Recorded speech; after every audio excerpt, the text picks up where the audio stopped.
Dum da dum dum da da da da. Was that balloon fight?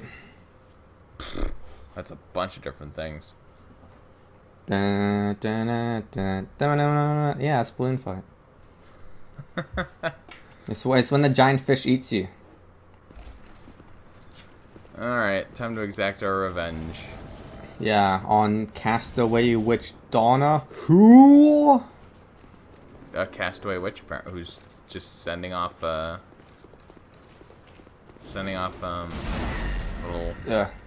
sparks off in the distance. Yeah, so that was the spell that caught me off guard. Was like, it's the same thing Manus did in DS1, like that shotgun blast dark spell thing.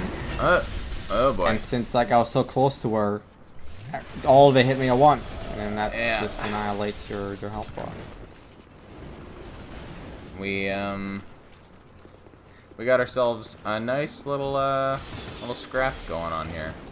Yeah, it seems like the devs, like they became really savvy on the invaders in DS2. You get more invaders like hiding behind enemies. Right. Which is exactly what a player would do. Yeah. So when you invade another player, do the enemies not go hostile on you as an invader? No, they don't. Unless they have a specific item called a Seed of Fallen Giant or something. Right. It's located in this game. It's located in that dead end in Forest of Fallen Giants. All right. And then I've actually forgot I did that animation. That's kind of cool. Interesting.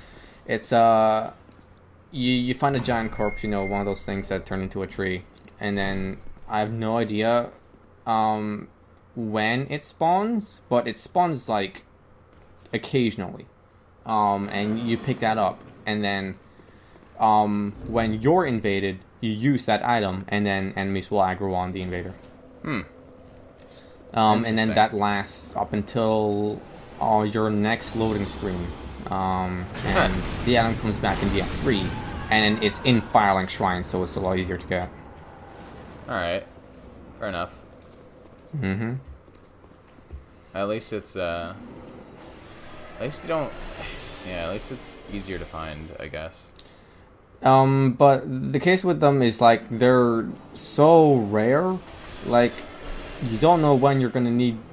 you don't know when you're gonna need it, so, like, you're always gonna save it, and then eventually you're just gonna save it over and over again until you never use it, so...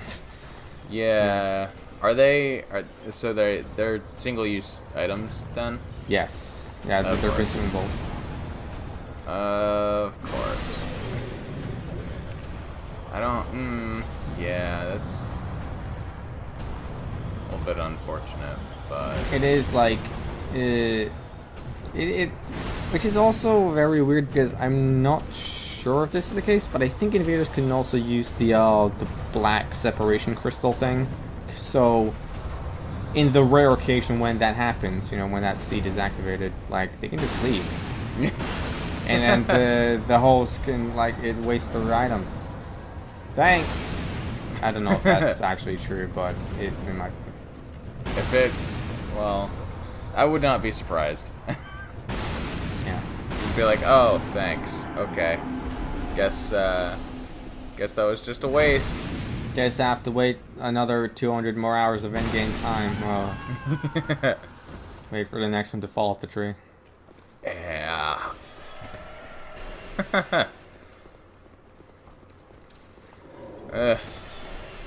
What's going on right now? I'm trying to not kill this guy in close proximity to that golem, because that's another enemy I have to deal with otherwise. Oh, that's how they, like, come to life? Yeah, it's like in Dragon Lake Castle, except they're enemies now. Alright. Yeah, I noticed that the golems have the same sort of, like, design as the giants. Did we already, like, bring that up before?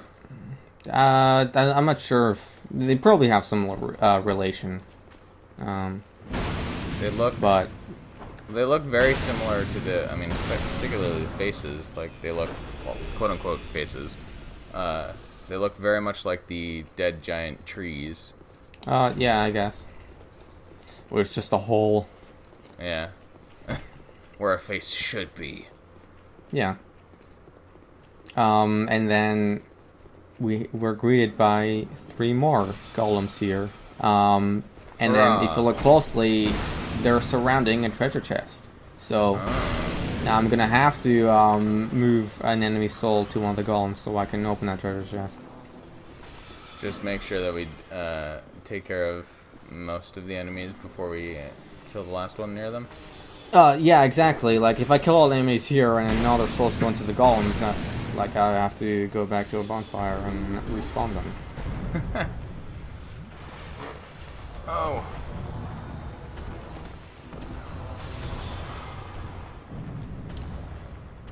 Don't worry, we're gonna be finishing this deal. Well, excluding the Ivory King, we're gonna be finishing this DLC this episode. And then we're going boss rush mode next time. Yeah. Next episode is boss rush. Fantastic. And then the episode after that, we're going to be finishing the main game. And the next episode after that is going to be the last episode. That's when we boss rush the main game. Speaking of boss rushes, Yeah. there was a game that came out yesterday called Furi with an I instead of a Y. Yeah. Which is... And with 1 R instead of 2. Well, it would be furry if it had 2. Oh, yeah. Come on, keep up. Yeah, that's a very interesting game. It's basically it's solely focused around boss fights. It doesn't have any of the like intermediary stuff of like, you know, hacking your way through little minions to get to the bosses. It's, you know, boring stuff. Well, yeah. Yeah, I mean, depending on the game in question. It's pretty much singularly focused around getting some very kind of I would say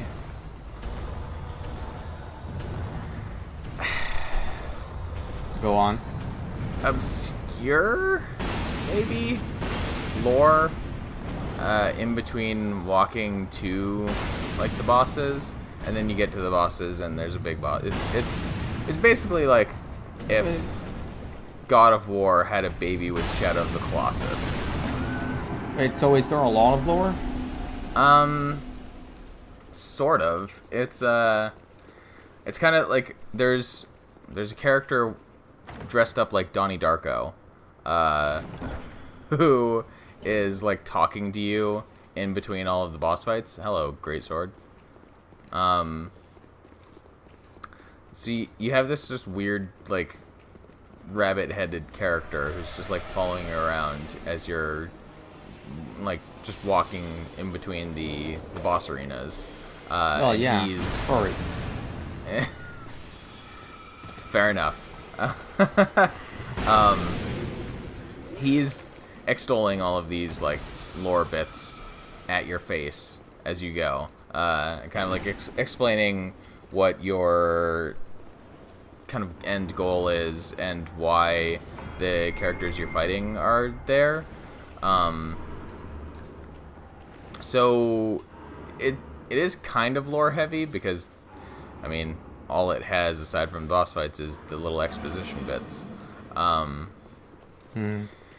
yeah, it's very like it's very stylistically striking as well because the like graphical design is done by the person who wrote and drew the manga Afro Samurai.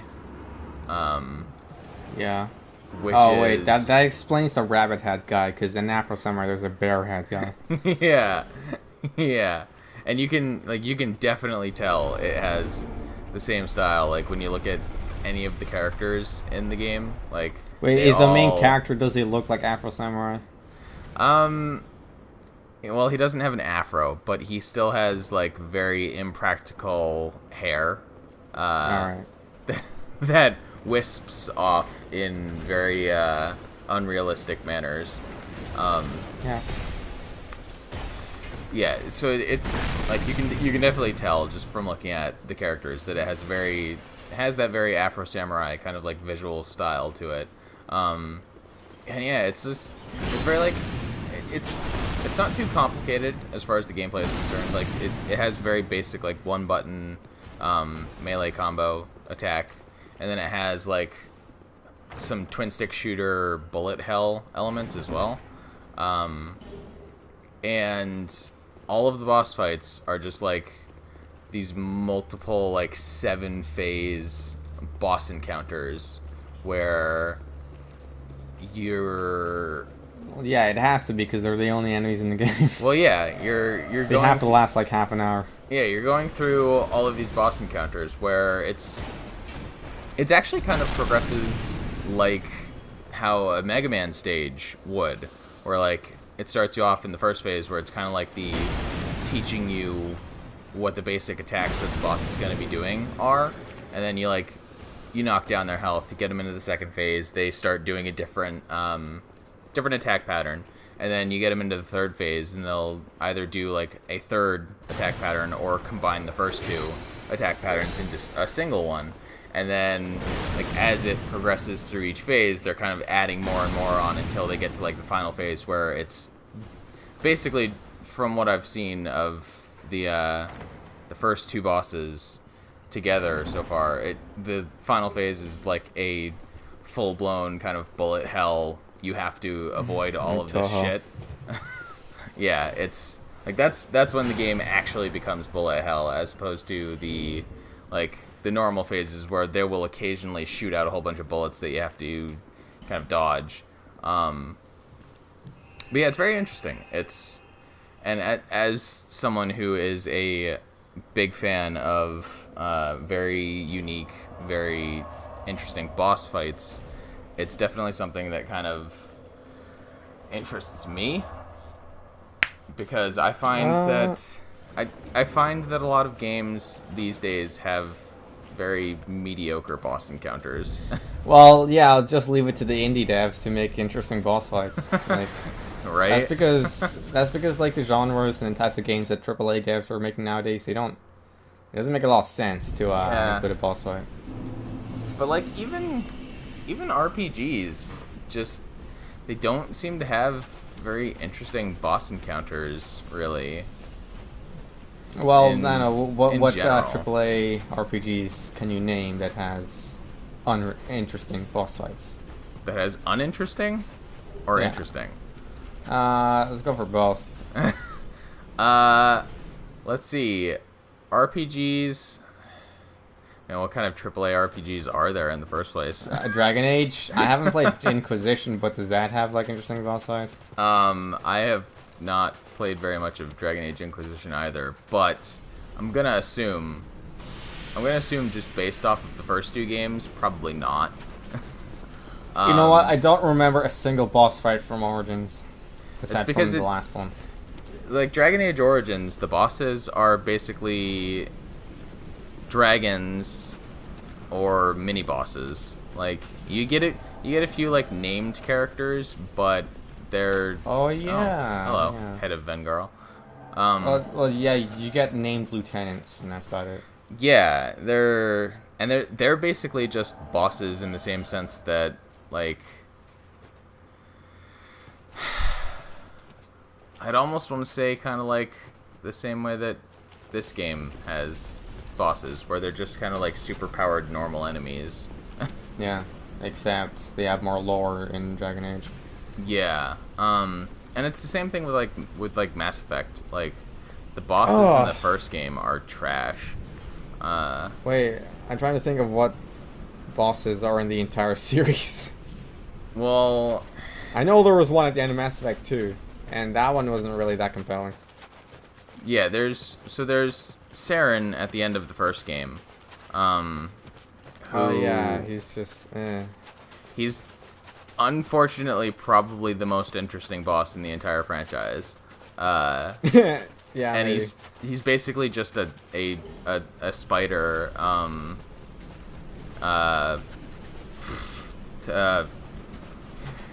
What is the Spider name Death? of? What's the name of the species that Garrus is? Oh, Turian. Yeah, he's a spider robot Turian. Like, that's what he is basically. Even then, he's just a bullet sponge, and then Yeah. like they just made the fight longer by having him jump around the area. Yeah. And unfortunately, he's probably the most interesting boss in the franchise as well. So that's a shame. No, I feel like the giant Terminator in Mass Effect 2 was pretty interesting. It's visually maybe, but it's not a good boss fight. Yeah, then again, it did like half the fight was fighting ads, so never mind. It's an interesting spectacle, but it's a trash boss fight. Better than bosses in Mass Effect 3. Oh god. Well, Like, that's fuck that. Fuck those bosses. That's because Mass Effect 3 doesn't really have bosses. It had I can name one, and that's the one in Rannoch, that Reaper. Oh yeah. The one that you have to quote unquote dodge the lasers while and that's- aiming your device at it. That's what I mean. Like, I wouldn't even consider those to be like boss encounters, technically speaking. Like, it's sure it's a different kind of bigger enemy than normal, but it's not. You're not even engaging it like head on or anything. You're just Yeah, running maybe around. it's as much of a boss as the Bed of Chaos. Yeah, it's more like a puzzle encounter than an actual. Yeah, like, it's boss presented fight. as a boss, but it's not actually more. And that's like, it's really weird too, because again, like, Mass Effect 3 has the best combat out of all three of the games, and yet for some reason they just completely skimped out on actually attempting to make anything resembling decent boss encounters in it. Yeah. Oh wait, you know what the best boss in the Mass Effect series was? It's when you fight the Shadow Broker. Yeah, all right. I could actually concede to that. I think that was an interesting fight. That's an actual boss fight. That is an actual boss fight, and it is actually kind of all right. With what they had, you know, the Mass Effect 2 combat system, it was pretty good. Yeah, and considering considering the kind of stripped down nature of Mass Effect 2 in general, and just like the Shadow Broker was pretty fun. But you know, Of course, actual RPGs. that was DLC You know- as well. So Well, yeah, they had some actual time and effort put into that. You know, for actual RPGs, you know, what have we got? Final Fantasy 13, like fuck that game. yeah, I guess JRPGs will probably be the place to go to. And then like action RPGs and like Diablo-like games, and those are kind of hit and miss with their boss encounters too, because pretty often the bosses in like isometric action RPGs are the same as. Once again, they're just like normal enemies that have maybe a few extra abilities. Well, and maybe it's just like some AAA devs nowadays, they aren't maybe that aware of what makes a good boss fight. Yeah. You know, like, okay. Lesson in game design, folks, okay? What bosses should be is a final exam for the player in what they've learned so far since either the previous boss or the start of the game. Yeah. That's what bosses should be. Or, you know, and each one should be a turning point in the story or the characters. Either way, it's fine. But, like, it seems like AAA devs nowadays don't know that. See, this is the kind of reason why why I get so into boss fights in World of Warcraft is because as weird as they are from like mechanical perspectives, they're all uniquely designed to be like self-contained boss encounters that are completely different from all of the other encounters that you're having throughout the game. And they have that same like design strategy of kind of making bosses multi-phased and just like giving them things that no other enemy in the game really does. Unfortunately, of course, with more recent more recent expansions for WoW, they have had to reuse stuff multiple times because they've done pretty much everything already. But hey, let's do the Burning Legion again. That's a good idea. Yeah, it's But yeah, like the boss encounters in World of Warcraft, like raiding in World of Warcraft it's some of the most unique and interesting like boss fights that I've ever played in basically any video game. Well, wouldn't that like have to do with the players that are with you during it?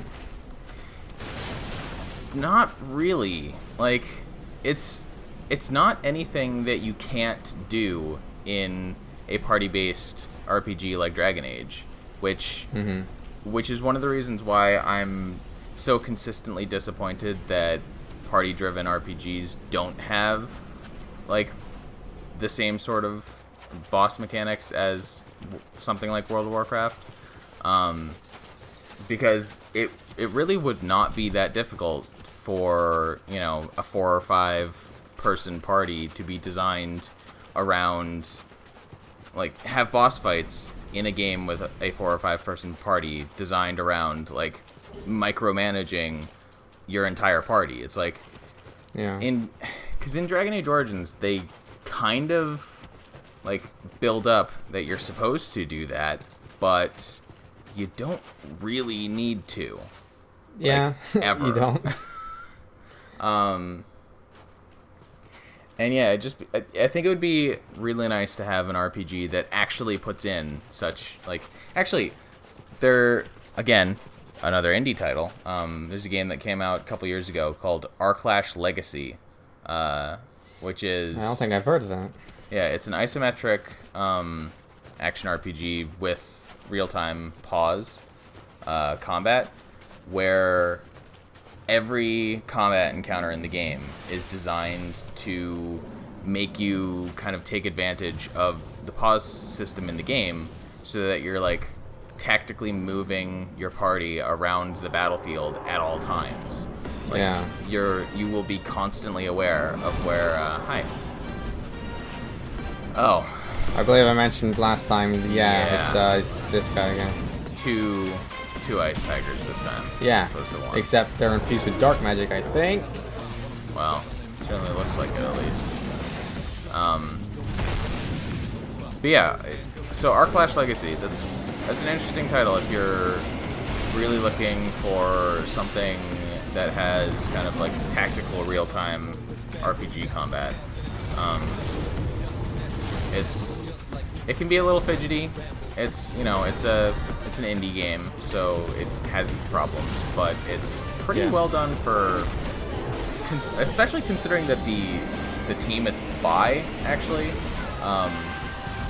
because it was published, I don't know if it was developed, but it was published by it was developed and published by a company called Cyanide, who just for the quick and easy, Arclash Legacy is their only like positively reviewed game on Steam. I've heard of Cyanide Studios before. Yeah, aside from Pro Cycling Manager 2013. That's a portfolio. Yeah, one of their I think one of their other games that is maybe more known. I mean, it wouldn't be more known, but they had another game that was before Our Clash Legacy that was kind of trying to do a very similar thing called Confrontation, which was not good, apparently. And then they had a game called Dungeon Bowl, which I believe was trying to be like Blood Bowl. Yeah, sounds like it. I think it's actually inspired by the famous tabletop game from Games Workshop. Yeah. Yeah, it's funny actually. On their on the Steam page for Dungeon Bowl, the like tag image logo thing has Blood Bowl up in the corner. Oops. Okay, what? You guys forgot to remove that. Yeah. I don't believe this is actually supposed to be a Games Workshop branded game. Exactly. Well, maybe they're trying. I don't know. I'm not, not pointing any fingers here, but maybe it's like now on purpose try to fool people.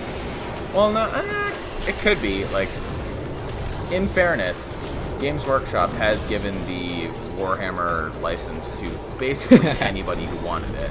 So yeah, and can I have it? Yeah, sure. Yeah. It is possible that it's a Blood Bowl game, like, and they just have very confused marketing around it. But yeah, Dungeon Bowl and Confrontation are,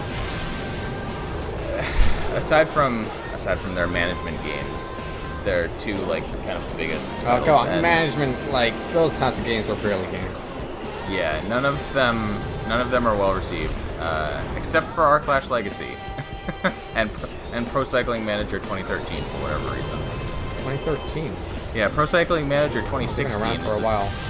Yeah, Pro Cycler Manager 2016 is apparently not as good as 2013. Yeah, the Pro Cycling Manager fans were disappointed by that one. Yeah, you know, they waited 3 years and they got basically the same game. Like,